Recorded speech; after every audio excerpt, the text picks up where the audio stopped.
పాపం అమాయకుడు అలాంటి వాడు ఆ పురోహితుల వారు. అందుకని ఆనందంతో పొంగిపోయాక ఎక్కడుందండి నా గోవు అన్నట్ట. ఇలా రాయ అని తీసుకొచ్చి అదిగో ఆ గోవే నీది అన్నాడు. ఇప్పుడు మళ్ళీ పడిపోయాడు ఆయన. ఆవు చచ్చిపోతుంది అక్కడ ఓ పక్కన. ఈ ఆవు నీకు ఇచ్చేట దుర్మార్గుడు. అప్పుడు ఆయన తెల్లబోయి, అయ్యా ఆ ఆవు చచ్చిపోవడానికి సిద్ధంగా ఉన్నట్టుంది అండి అంటే, నేను బతికున్నది చచ్చిందనలేదుగా, గోదానం చేస్తానన్నాను. ఇంకా దాని ముక్కులో కాస్త ఊపిరి ఉంది, అంతో ఎంతో ప్రాణం ఉంది, ప్రాణం ఉన్నదాన్ని నీకు దానం చేశాను, చచ్చిందని చేయలేదు కదా. ఆ ఆవు నీదే, నాకు ఏ సంబంధం లేదు, పట్టుకుపో అన్నట్ట. హారి దుర్మార్గుడా, నీవు దానం చేస్తానన్నప్పుడే నాకు రవ్వంత అనుమానం రావలసింది. ఏదో ఆవు వస్తుంది కదా అనుకుని ఆనందంతో పుచ్చుకున్నాను. చివరికి గోదానం ఇస్తానని ఈ చచ్చిన ఆవుని బయటికి ఎడ్చడానికి 10 రూపాయలు నా చేత తగలబెట్టిస్తావా అని మనసులో బాధపడ్డాడు ఆయన. అనుకుని ఆ ఆవు దగ్గరకు వచ్చి చూశాడు దీని పరిస్థితి ఏమిటని. అది అంటోంది, ఈయనకి కొంచెం ఆయుర్వేదం వైద్యం వచ్చండోయ్, పశు వైద్యం కూడా వచ్చు. విషయం అర్థమైపోయింది దానికి ఏంటంటే కొంచెం కఫం గొంతు కట్టబడింది తప్ప నిజానికి అది చావట్లా. ఓహో ఇదే అనుకున్నాడు ఆయన. వెంటనే బయటికి వెళ్ళి ఉత్తరేణాకులు, దురదగొండాకులు, ఈ 2 ఆకులు పట్టుకొచ్చి వాటి పసరు పిండి ఆ ఆవు ముక్కుల్లో పోయిగానే హచ్చి అని తుమ్మింది అది. వెంటనే దాని గొంతులో ఉన్న కఫం కింద పడింది. టక్కన లేచి నిలబడిపోయింది ఆవు. ఆవు లేచి నిలబడగానే ఢామ్ అని శబ్దమైంది. ఏమిటి? పక్కన ఈయన వచ్చి పెరాలసిస్ వచ్చి పడిపోయాడు. సర్పంచ్ గారు అయిపోయాడు. అయ్యయ్యో, ఓ రూపాయి ఇచ్చి ఈ పురోహితుల ద్వారా ఈ గోవుకి వైద్యం చేయించుకుంటే 1000 రూపాయలు గోవు మిగిలేది, ఈ గోవుని దానం ఇచ్చాననే వెంగతో వెంటనే డామ్మని పడిపోయాడు. ఇక లేవలే చచ్చిపోయాడు తర్వాత. అలాంటి వాళ్ళు ఉంటారు లోభులండి, పరమలోభులట. అందుకనే మరీగాయ్ బామన్కే హాత్, చచ్చిన ఆవుని దానం చేసేటటువంటి దుర్మార్గులు తయారవుతారట. అందుకని ఈ కలియుగం వచ్చే ముందు ఏది ద్వాపరయుగం చివరిలోనే రాగ లోభ, రాగద్వేషాలతో పాటు లోభం కూడా పట్టుకుంటుంది. పిసినుగుట్లు తయారైపోతారు. ప్రతి వస్తువు మీద వ్యామోహం ఉంటుంది. ఆ తర్వాత వధ, చంపడం మొదలు పెడతారు. ఇటువంటి ఈ దుర్మార్గుల్ని చూచి శ్రీ మహావిష్ణువు జాలిబడి సత్యవతికి పరాశరునికి వేదవ్యాసుడనే పేరుతో శుభముహూర్తంలో జన్మించాడు. అదే ఆషాఢ పూర్ణిమ, అదే గురు పూర్ణిమ అని పిలువబడుతోంది. మొదటి గురువు మనకి కృష్ణుడి తర్వాత మానవ అవతారాల్లో వేదవ్యాసులు అన్నమాట. ఆషాఢ పూర్ణిమకి అంత విలువ ఉన్నది.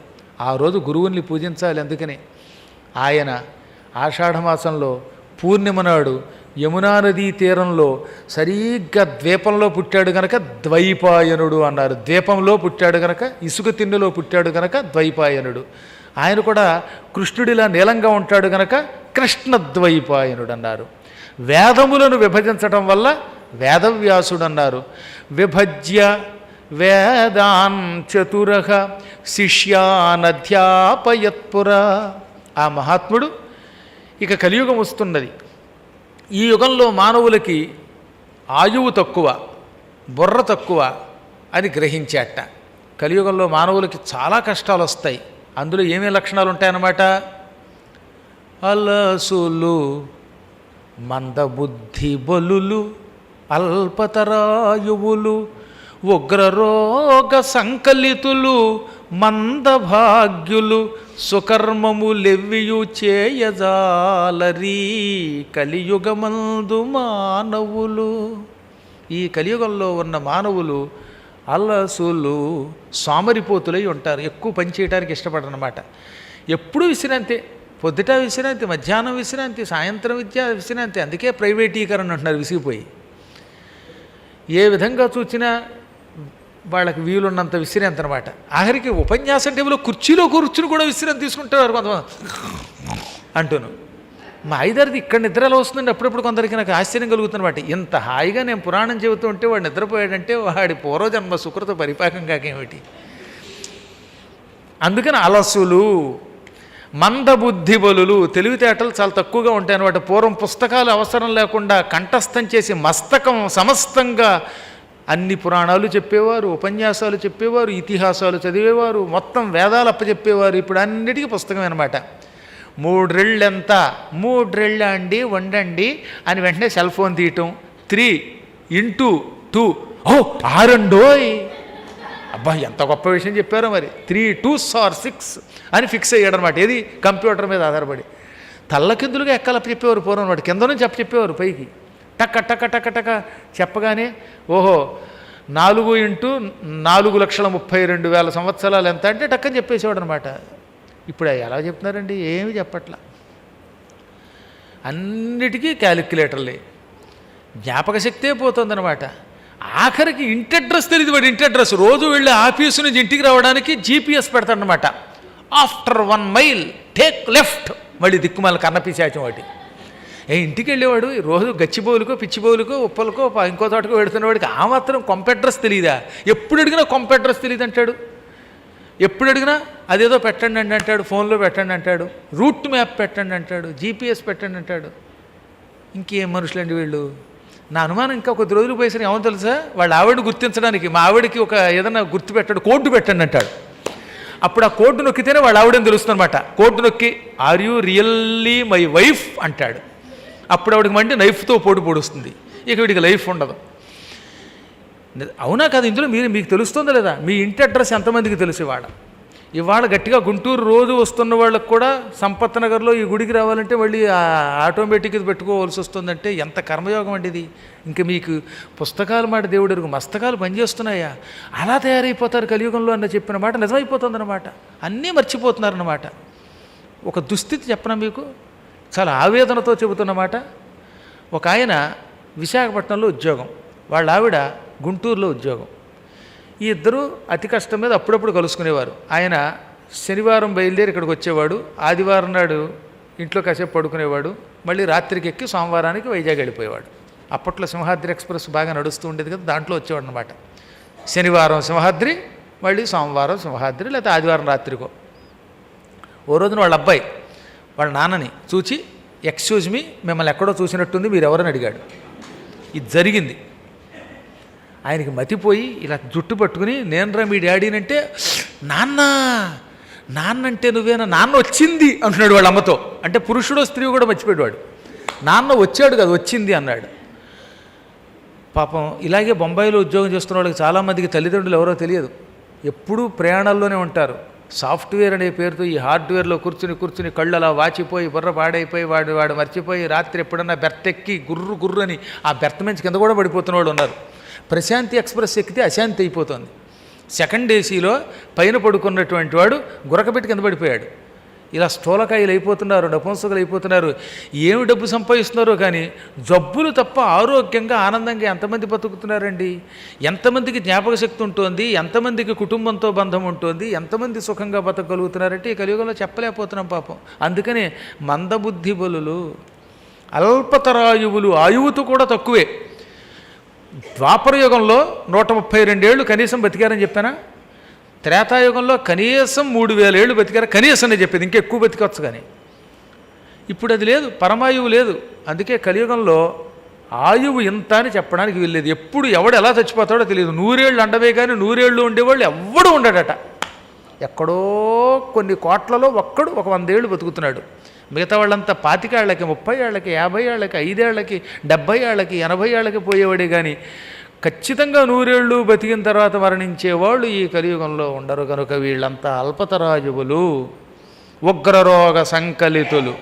ఇవి కాక భయంకర రోగాలతో పీడింపబడుతూ ఉంటారు. అందరికీ రోగాలే, మనుషులకి, చెట్లకి, గుట్టలకి, పుట్టలకి, అన్నిటికీ రోగాలే. అసలు రోగం లేనివాడేవాడండి?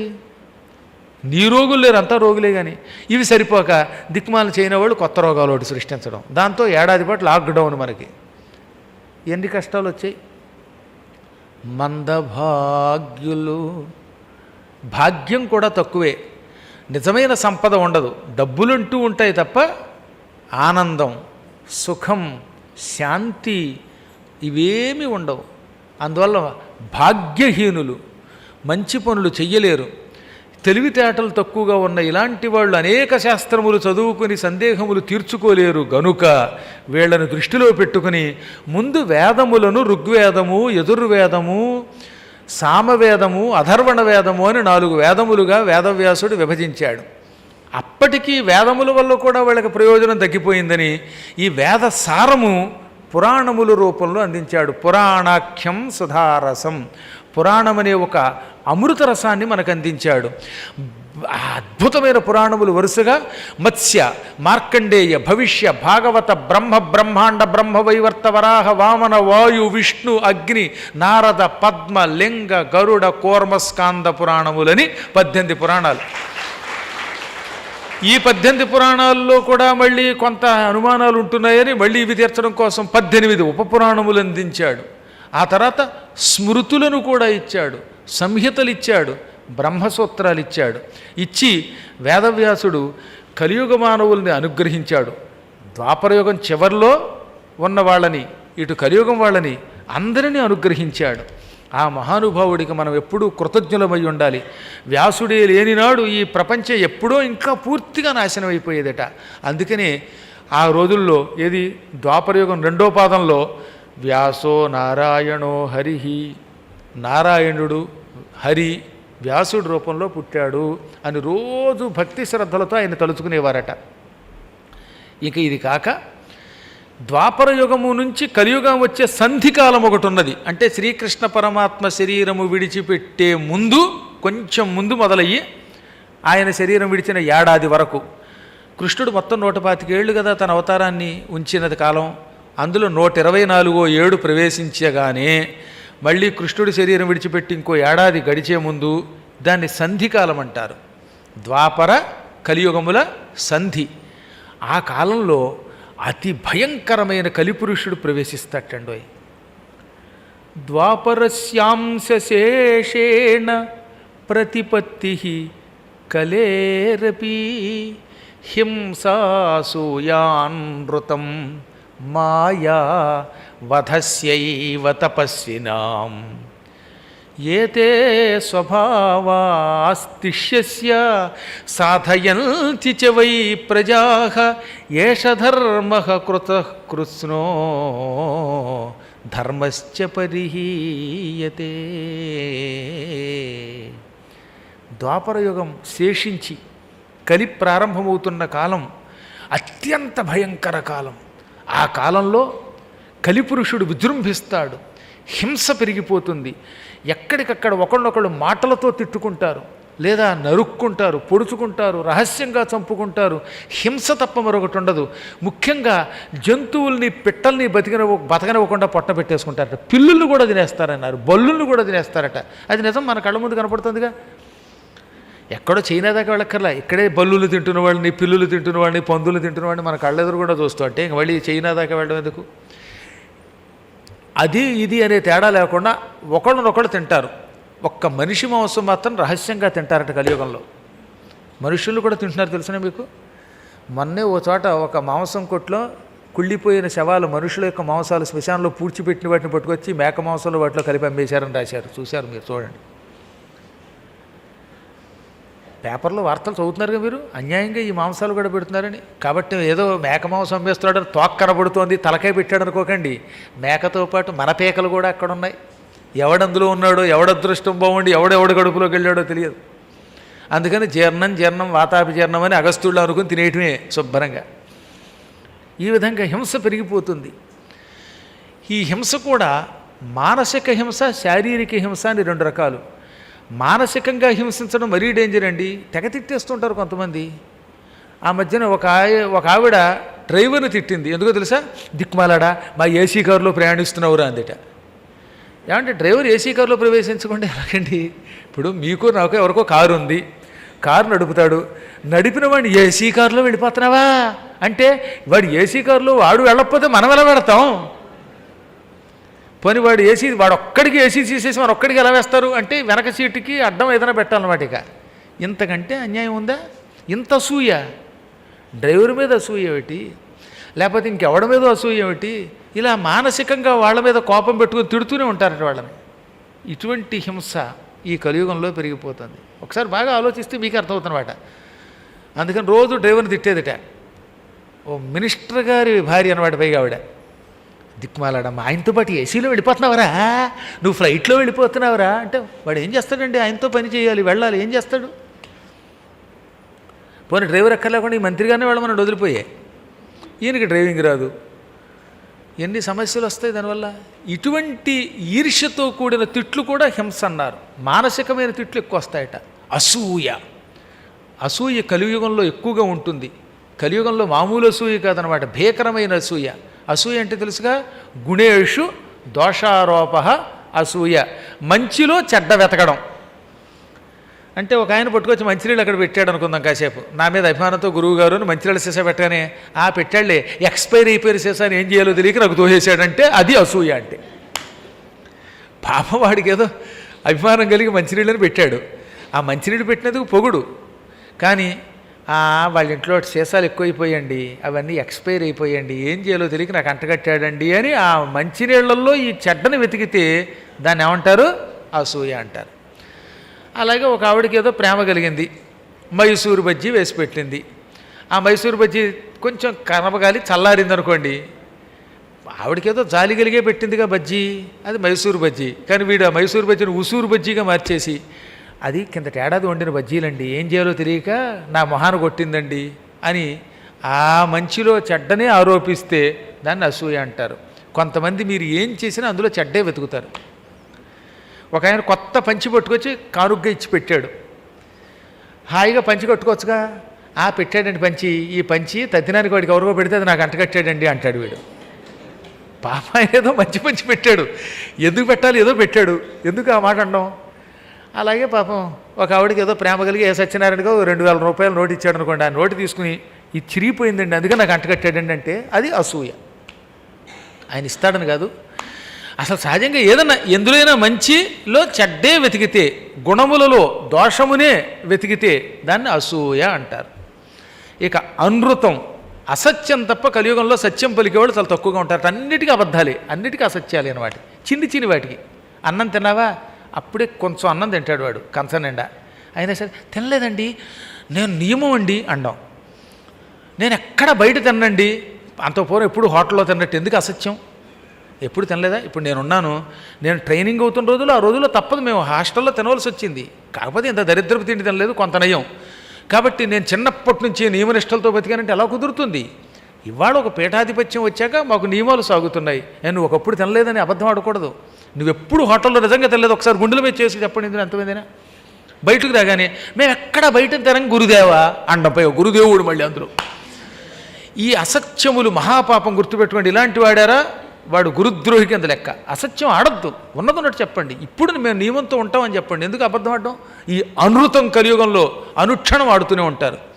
వాడు సినిమా హాల్కి వెడతాడు, సినిమా హాల్కి వెళ్ళి గురువుగారు కర్మగారు ఫోన్ చేశారనుకుందా ఎవరికన్నా, ఎక్కడున్నావురా, శివరాత్రి జాగరణ చేస్తున్నానండి. ఈ జాగరంట సినిమాలో కూర్చుని దిక్కుమాల పాట వింటూ, అబ్బని తీయని దెబ్బని పాట వింటూ, అబ్బబ్బబ్బా మేము శివరాత్రి పూట జాగరణ ఉన్నామండి అంటే అంతకంటే పాపం మరొకట్లేదు. ఇలాంటి అనృతములు ఈ కలియుగంలో ఆడతారు. హింస, అసూయ, అనృతం, మాయా. ఇక మాయ, మాయ అంటే లేనిది ఉన్నట్టు ఉంటే దాన్ని మాయ అంటారు. మా యా, ఈ వెనక నుంచి అర్థం చెప్పాలని చెప్పానుగా. యా ఏది మా లేదో అది ఉందనుకోవడమే మాయ. అందుకే ఇతరులను మోసపుచ్చుతారనమాట. అక్కడేముండదు. ఈ రియల్ ఎస్టేట్ వాడు ఒక ఆయన నన్ను తీసుకెళ్ళాడు తోటకి. ఇక్కడండి కొద్ది రోజులు ఎయిర్పోర్ట్ వస్తుందండి, ఇక్కడ పోర్ట్ వస్తుందండి, అక్కడ సముద్రం లేదు పోర్ట్ వస్తుందిట, ఇక్కడ ఎయిర్పోర్ట్ వస్తుందండి అంటాడు. ఇక్కడ వాడేదో కడుతున్నాడండి అంటాడు. అది ఎక్కడికి, గుంటూరుకు 100 మైళ్ళ దూరంలో ఎక్కడో ఉందన్నమాట, చిలకలు ఊరిపేట దాటిపోయి. అక్కడికి వెళ్ళాక గజం 10,000ట, ఇక్కడ మీరు కొంటే రాబోయే 5 ఏళ్లలో మీ జాతకం తిరిగిపోతుందండి అన్నాడు. ఒక ఆయన కొన్నాడు, వాడి జాతకం తిరిగిపోయింది, ఇంక వాడి బతుకంతే. ఆ స్థలం ఇప్పుడు రూపాయి కావడం కొండం. ఇది మాయ. కలియుగంలో ఇలాంటి మాయలు ఎన్నుంటాయో అనమాట. ఓరి బాబు, వాళ్ళు చెప్పే కబుర్లు వింటే మనకు మతిపోతుంది అనమాట. నిజం చెప్తున్నాను, చాలా రోజుల క్రితం నా దగ్గర ఒక ఆయన వచ్చాడు. గురువుగారు నేను మీకు ఒక 5 కోట్లు ఇద్దాం అనుకుంటున్నానండి డొనేషన్ అన్నాడు. వాడిని చూస్తే నాకు అర్థమైపోయిందిలేండి. అందుకని కొంటిగా నేను కూడా 5 కోట్ల పోన్లేండి ఇవ్వండి అన్నాను. మీకు చెక్కు రూపంలో ఏమన్నా, డీడీ రూపంలో ఏమన్నా, ఆన్లైన్లో వేయనా అన్నాడు. మీకు తోచిన రూపంలో వేయండి అన్నాను నేను. మళ్ళీ చెక్కుకి కింద సంతకం నాది పెట్టనా మా ఆవిడది పెట్టనా అంటే మీ అకౌంట్ ఎవరిదైతే వాడిది పెట్టండి అన్నాను. చెక్కు ఇప్పుడు ఇవ్వనా రేపు ఇవ్వనా అన్నాడు. పోనీ ఇప్పుడు ఇచ్చేయండి అన్నాను కావాలని. చెక్కు బుక్ ఇప్పుడు తేలేదు కనుక ఇంటికి వెళ్ళాక పంపనా అన్నాడు. పోనీ ఇంటికి వెళ్ళాక పంపండి అన్నాను. పోనీ ఇంటికి వెళ్ళి చెక్కు బుక్ పంపడం ఆలస్యం అవుతుందేమో, మీ నెంబర్ ఇస్తారా, అకౌంట్ నెంబరు ఆన్లైన్లో పంపుతానండి అన్నాడు. సరే ఆన్లైన్లోనండి అకౌంట్ పేటర్న్ నెంబర్ ఇచ్చా. మళ్ళీ ఆయన ఇప్పటివరకు కనపడలా. ఆయన ఎక్కడన్నా ఉంటే నాకు చెప్పండి. ఇంకొక తమాష, ఈ ఎదురుగుండా కూర్చున్న శర్మగారిని అడిగితే చెప్తారు, కిందసారి మీరు సుఖస్థలం వచ్చారు కదా, సుఖస్థలానికి భాగవత సప్తాహానికి వెళ్ళాం. ఈయన నేను మా శిష్యులు ఉంటారు, వీళ్ళు పారాయణకు వస్తారు, నేను పురాణానికి అనమాట. సప్తాహం చేసాం అక్కడికి ఒక ఆయన వచ్చాడండి. వీళ్ళ దగ్గరికి వెళ్ళి మీ అందరి పాస్పోర్ట్లు ఇవ్వండి అంటే ఈయనకి పాసు లేదు, పోర్టు లేదు, ఈయనకి ఇంకా పాస్పోర్ట్ సంపాదిస్తానన్నారు ఆయన. మీ అందరూ పాస్పోర్ట్ సంపాదించండి, మిమ్మల్ని వచ్చే సంవత్సరం అమెరికా తీసుకెళ్ళి అక్కడ ఒక అద్భుతమైన సభ చేయిస్తానండి మీ అందరితోటి అన్నాడు ఆయన. పాపం వీళ్ళందరూ ఆనందపడిపోయి ఇంకేముంది అమెరికా వెళ్ళిపోతున్నాం, అమెరికా వేసండి అంత తేలిక. నాకే 2006లో మొదటిసారి వెడితే ఇది అవధానానికి ఆటా వాళ్ళు పిలిస్తే 15 ఏళ్ల క్రితం, మొదటిసారి ఎందుకో లేదన్నాడు. అప్పటికి చెన్నై వెళ్ళేవాడు, హైదరాబాద్కి రాలేదు. ఇంకా రెండోసారి వెళ్ళా, ఎందుకు ఇచ్చాడో తెలియదు. అదో తిక్క అక్కడ, ఎప్పుడు ఎందుకు ఇస్తాడో ఎందుకు ఇవ్వడో తెలియదు. అదో బ్రహ్మ పదార్థం, ఈ అమెరికా వేసా అనేది బ్రహ్మ పదార్థం వాడికి అర్థం కాదు. అలా అంత తేలిక కాదు వాళ్ళు ఇవ్వడం.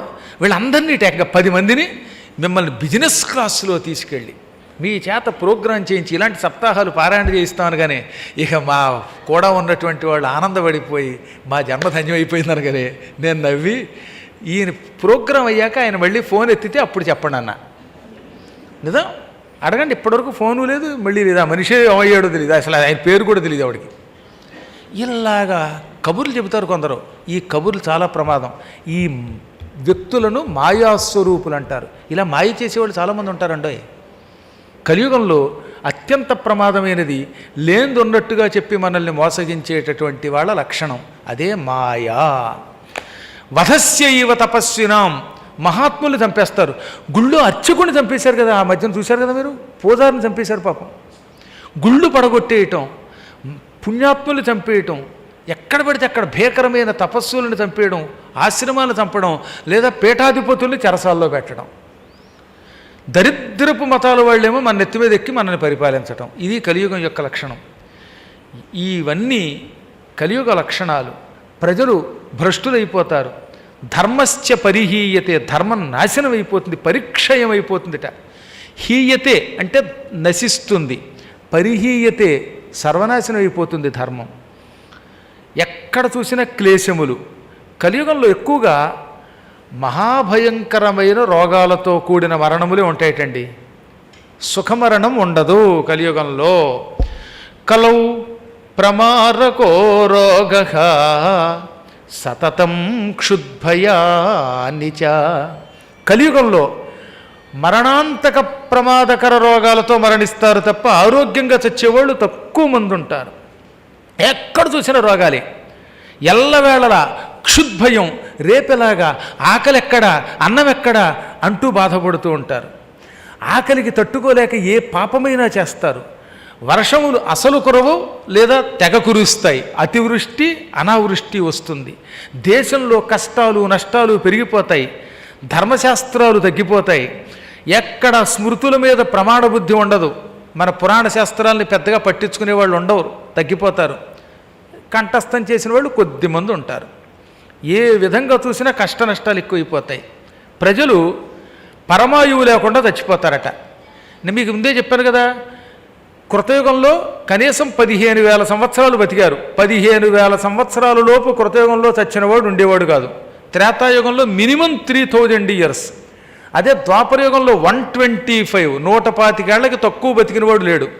కానీ కలియుగంలో పేరుకు 100 ఏళ్ళు అంటారు తప్ప వాడి 100 ఎవడు అలా ఉండట. గర్భస్థో మ్రియతే, కడుపులో చచ్చిపోయేవాళ్ళు కొందరు, యపార్షణై చచ్చేవాళ్ళు కొంతమంది, పుట్టగానే చచ్చేవారు కొంతమంది, శరీరం ఏ క్షణంలో ఎప్పుడు విడిచిపెడతారో తెలియకుండా ఉంటారట. 100 ఏళ్ళు బతుకుతాము అనుకున్నవారు ఈ కలియుగములో ఎక్కడా ఉండరు. కొన్ని కోట్లలో ఒక్కడుంటాడు.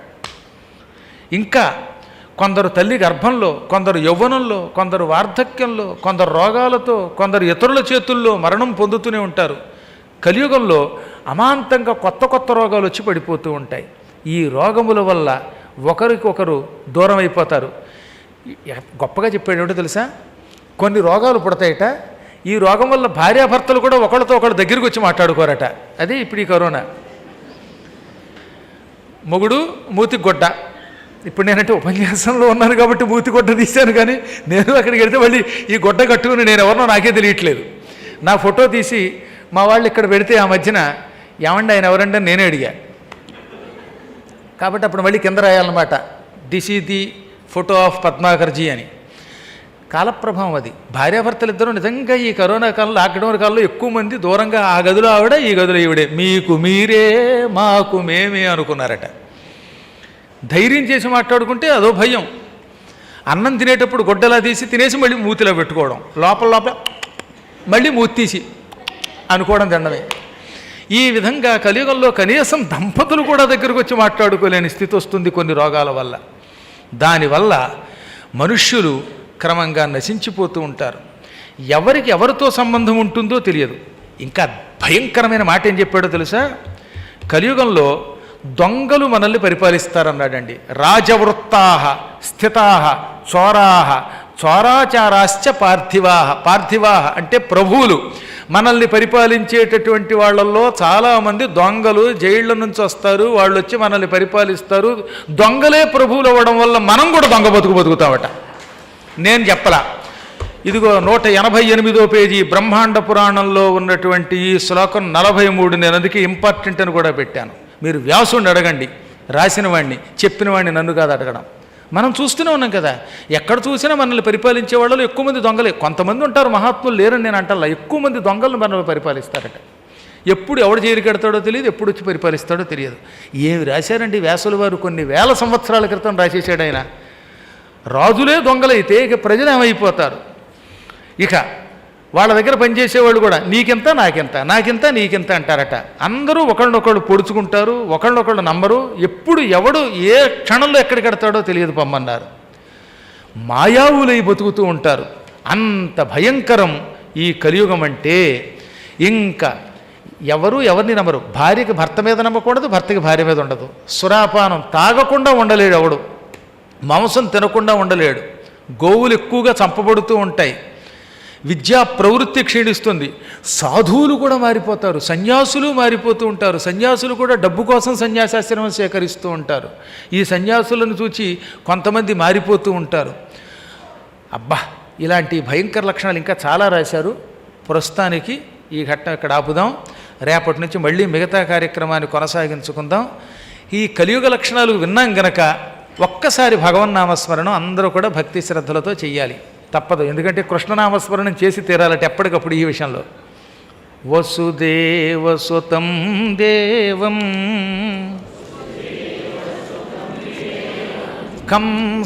కంసచాణూరమర్దనం దేవకీ పరమానందం కృష్ణం వందే జగద్గురుం. బలం విష్ణోః ప్రవర్ధతాం, బలం గురోః ప్రవర్ధతాం. అద్భుతమైన ఘట్టాలు ఇంకా చాలా ఉన్నాయి. అసలు బ్రహ్మాండ పురాణంలో ప్రపంచమంతా ఉందన్నారు కదా, వాటితో యథాప్రకారం స్వస్తి ప్రజాభ్య పరిపాలయంతాం న్యాయ్యేన మార్గేణ మహీం మహిషాః గోబ్రాహ్మణేభ్య శుభమస్తు నిత్యం. లోకాః సమస్తాః సుఖినో భవంతు.